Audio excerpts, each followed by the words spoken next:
আসসালামু আলাইকুম। আজ আমি দেখাবো আলু দিয়ে মুসমুসে সুন্দর মজাদার একটি নাস্তা। দেখতে যেমন লোভনীয়, খেতেও তেমন মজা।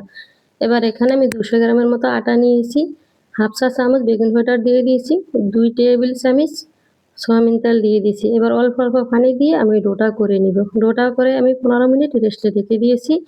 আগের থেকে আলু সিদ্ধ করে ভেঙে রেখেছি। এবার এখানে দিয়ে দিছি পেঁয়াজ কুচি, অল্প কাঁচামরিচ কুচি, ধনিয়া পাতা কুচি।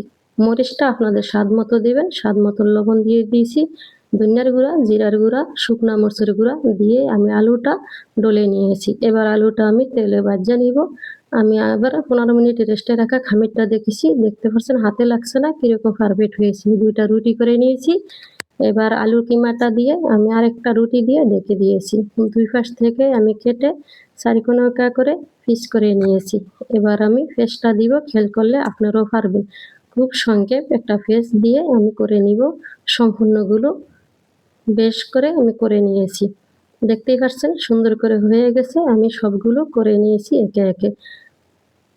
এবার আমি চুলায় নিয়ে যাব। চুলায় আগের থেকেই কড়াইতে তেল বসিয়ে রেখেছি।